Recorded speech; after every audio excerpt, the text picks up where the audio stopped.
हाँ बच्चों नमस्कार। देखिए, कल हमने आपको नॉर्मलता तक पढ़ाया था कि किसी बिलियन में विलेय की सांद्रता कैसे व्यक्त करते हैं। उन्हीं में से आज हम मोलरता पढ़ाएंगे। देखिए, मोलरता क्या होती है कि बिलियन के 1 लीटर में विलेय के ग्राम अणुओं, और ये ग्राम अणु को ही मोल कहते हैं, ठीक है, ध्यान दीजिए कि 1 लीटर बिलियन में विलेय के जो ग्राम अणु होते हैं अर्थात मोलों की संख्या को ही मोलरता कहते हैं। यहाँ पे देखिए बिलियन लीटर में है और जो आयतन लीटर में है वो ताप से प्रभावित होता है। इसलिए कभी कभी पूछा जाता है क्या मोलरता ताप बढ़ाने पर प्रभावित होगी, तो आपका उत्तर होना चाहिए यस, प्रभावित होगी, क्योंकि हम जानते हैं किसी बिलियन का ताप अगर जो है प्रभावित होता है तो उसमें आयतन भी प्रभावित होगा, इसीलिए मोलरता भी प्रभावित होगी, ठीक है ना। तो 1 लीटर बिलियन में ग्राम अणुओं या मोलों की संख्या कितनी मात्रा में घुली है उसे ही हम उस बिलियन की मोलरता कहते हैं। तो इस तरह से मोलरता इज इक्वल टू होगा विलेय का ग्राम में भार, ठीक है, विलेय का ग्राम में भार और जो है बिलियन का आयतन लीटर में, ठीक है ना।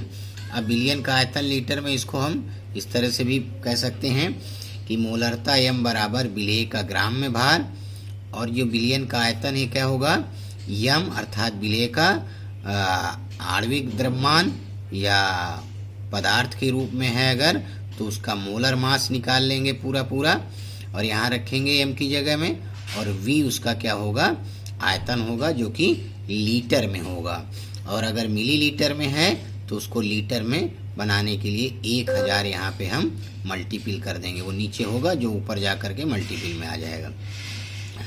तो इस तरह से हम कह सकते हैं कि 1 लीटर बिलियन में उपस्थित विलेय के ग्राम अणुओं अर्थात मोलों की संख्या को मोलरता कहते हैं।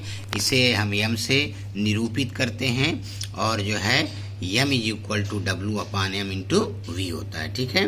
देखिए फिर एक बार यहाँ पे ध्यान दें, मोलरता ताप पर निर्भर करती है, क्योंकि 1 लीटर आयतन है तो आयतन जो होता है वो ताप पर निर्भर करता है, ठीक, क्लियर हुआ, ठीक। इस पे अभी हम न्यूमेरिकल भी आपको समझाएंगे। अब इसके बाद देखिए बिलियन की मोलरता। मोलरता और मोलरता में प्राय बच्चे कंफ्यूज हो जाते हैं। देखिए मोलरता जब हम स्टडी करते हैं तो यहाँ पर विलायक की मात्रा जो है वो किलोग्राम में लेते हैं, वहाँ पर आयतन रहता है। तो इस और आपको पता होना चाहिए कि जो विलायक की मात्रा किलोग्राम में वो ताप से प्रभावित नहीं होती है, इसलिए मोलरता ताप के ऊपर निर्भर नहीं करती है, ये भी याद रखना है। तो देखिए क्या है, 1 किलोग्राम विलायक अगर हमारे पास है और उसमें उपस्थित मोलों की संख्या या ग्राम अणुओं की संख्या को हम क्या कहेंगे, मोललता, रा की जगह यहाँ ला आता है, जरा ध्यान देंगे। तो बिलियन की मोललता क्या हो गई, विलेय के मोलों की संख्या बटे बिलियन का आयतन।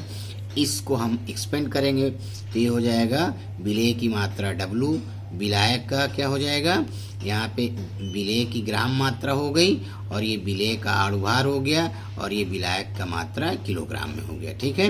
अगर ये ग्राम में है तो इसको हम किलोग्राम में बना लेंगे। तो देखिए फिर यहाँ पर वही बात आ गई कि मोलरता ताप पर निर्भर नहीं करती है, तो समझ में आ रहा है ना, ताप का किलोग्राम पर विलायक के मात्रा पर कोई प्रभाव नहीं पड़ता है, इसलिए मोलरता भी प्रभावित नहीं होती, ठीक है। हाँ, अब यहाँ देखिए कभी कभी पूछा जाता है मोलल बिलियन किसे कहते हैं, मोलल, और उसमें बस m लिखा रहेगा, m बिलियन। तो ऐसा बिलियन जिसकी मोलरता 1 होती है उसे मोलल बिलियन कहते हैं, ठीक है। हाँ, अब देखिए आगे आप मोल प्रभाज, इस पे न्यूमेरिकल आते हैं और बड़े न्यूमेरिकल आते हैं।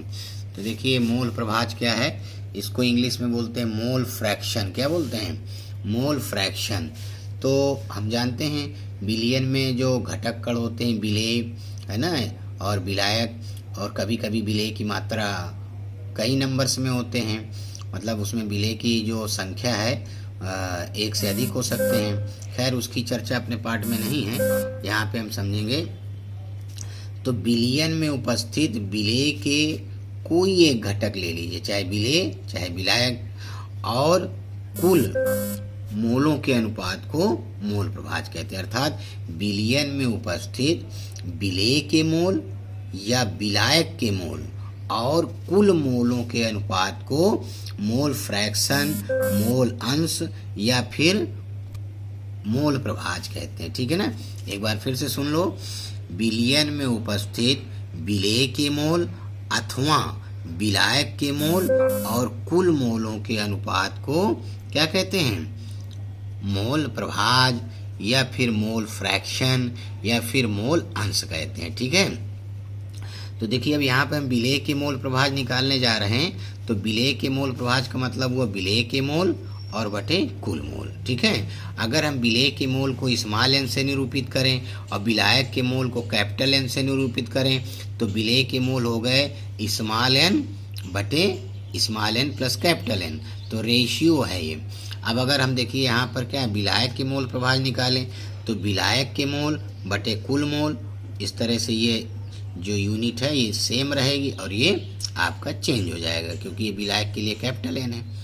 ठीक है, अब एक चीज़ और है, किसी बिलियन में उपस्थित विलेय पदार्थों के मोलों के प्रभाज का कुल योग 1 होता है, इसको याद रखेंगे।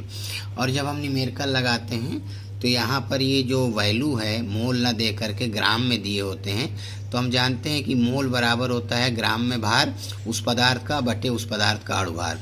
तो इसको हम ग्राम के पदों में चेंज करके हम अपने न्यूमेरिकल को लगा सकते हैं। ठीक है, तो इस तरह से आज आपको मोलरता, मोललता और मोल फ्रैक्शन के बारे में जानकारी प्राप्त हुई।